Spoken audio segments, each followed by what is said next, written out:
मेरे साथ विजय शर्मा, प्रदेश के डिप्टी सीएम और गृह मंत्री जुड़ गए हैं, जो लगातार ये कोशिश कर रहे थे बस्तर से लेकर दिल्ली तक, और नक्सल पीड़ितों की बात हो या फिर नक्सल के उस क्षेत्र की बात हो जहां गाड़ियों से कोई नहीं चलता, वहां विजय शर्मा लगातार जा रहे थे अपनी टीम के साथ। विजय शर्मा मेरे साथ जुड़ गए हैं। विजय शर्मा जी, आपका विस्तार न्यूज में बहुत बहुत स्वागत है। और हम पिछले 1.5 घंटे से खबर पर बने हैं, और वो खबर है कि नक्सलियों ने कह दिया है कि हम हथियार छोड़ने को तैयार हैं। आपकी पहली टिप्पणी विजय शर्मा जी।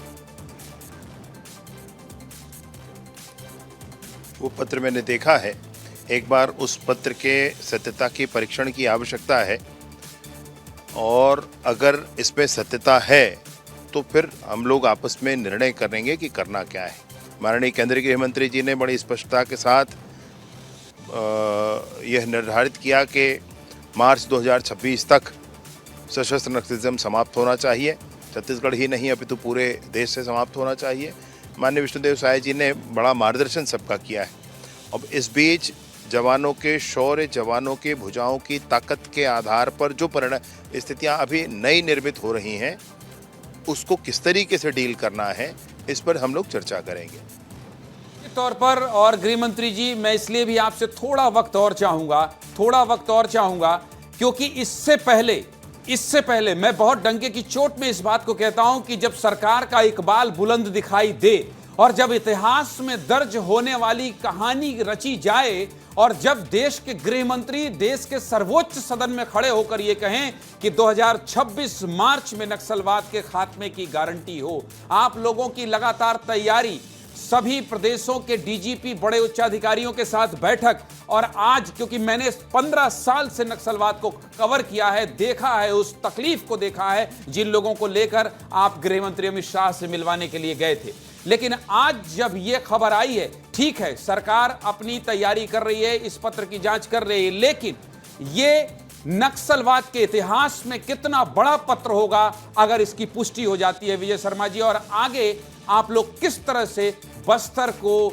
शांति का टापू बनाएंगे, मैं आपकी प्रतिक्रिया चाहूंगा।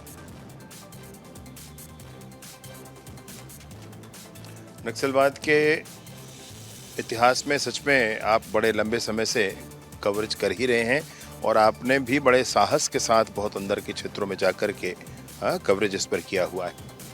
कवरेज करके स्पष्टता सबके सामने आपने लाई है।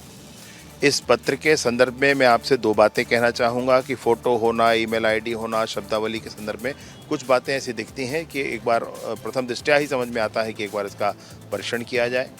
सत्यता इसकी होने पर ये बहुत बड़ा परिवर्तन है, परंतु नियम कंडिकाओं के आधार पर फिर से चीज़ें अटकती हैं। पहले भी हम लोगों ने कहा है कि अगर आप चर्चा करना चाहें तो आप वीडियो कॉल पर बात कर लें, व्हाट्सएप चैट पर बात कर लें। जब मैंने कहा था तो विपक्ष के लोग हमारे छत्तीसगढ़ में कहा करते थे कि ये क्या बात कर रहे हैं, कैसा कर रहे हैं। आज यही बात नक्सलियों के इस पत्र से भी स्पष्ट हो रहा है कि वो इस तरीके से भी आगे आने को तैयार है। जो भी है, सत्यता की इस पत्र की प्रामाणिकता के स्पष्टता के बाद हम लोग चर्चा करके इस पर निर्णय करेंगे। विपक्ष ने जो किया है, और विपक्ष कुछ भी आरोप लगाए, लेकिन पूरा देश देख रहा है विजय शर्मा जी कि नक्सलवाद के खात्मे को लेकर डबल इंजन की सरकार क्या कह रही है, और मैं लगातार इस बात को चीख कर कहता रहा हूं। लेकिन मैं एक अंतिम सवाल के साथ आपको धन्यवाद कहूंगा, और वो सवाल मेरा ये है कि आपने भी और गृह मंत्री अमित शाह ने भी ये कहा है कि अगर हथियार छोड़ेंगे नहीं तो नक्सलियों को न्यूट्रलाइज किया जाएगा। गृह मंत्री अमित शाह ने भी यहां आकर ये कहा है कि मैं प्रधानमंत्री मोदी का संदेश लेकर आया हूं, और आपकी अधिकारियों से बातचीत हुई है, अधिकारियों को आपने क्या निर्देश दिए हैं इस पत्र की पुष्टि के लिए, क्योंकि मेरे सहयोगी हैं रौनक, जो नक्सलियों के पास से उनके पास संदेश आते रहते हैं, उनसे भी मैंने पुष्टि की है। आपने अपने अधिकारियों को इस पत्र की पुष्टि के लिए क्या निर्देश दिए हैं, और कब तक इस बात की पुष्टि हो जाएगी कि हां, ये पत्र नक्सलियों का ही है? 15 अगस्त को पत्र जारी हुआ है, और इस पर अनेक पद्धतियां, अनेक तरीके विभागीय होते हैं जिसके माध्यम से वो इसकी पुष्टि करते हैं, तो वो लोग करेंगे। रौनक जी की बात आपने कही, मैं उनको भी अच्छी तरीके से भली भांति जानता हूँ। उन्होंने भी बड़ी मेहनत, बड़े ही परिश्रम से बस्तर के सारे ही विषय को दुनिया के सामने लाने की कोशिश की है, और सफल भी उसमें बहुत हद तक हुए हैं। इस पत्र के प्रामाणिकता की जांच में थोड़ा ही समय लगना है, ज़्यादा समय नहीं लगना है, लेकिन उसके बाद इसकी कंडिकाओं के आधार पर करना क्या है, यह भी एक चर्चा का विषय हमारे बीच में होगा। आने वाले समय में मैं निसंदेह ये सोचता हूँ कि इन सारी कंडिकाओं, उपधाराओं को जो इस पत्र में जोड़ा गया है, उससे पृथक भी अगर कोई स्थिति निर्मित होती है तो इसकी सूचना भी हम सबको उनको करेंगे। आपको बहुत बहुत शुभकामनाएं।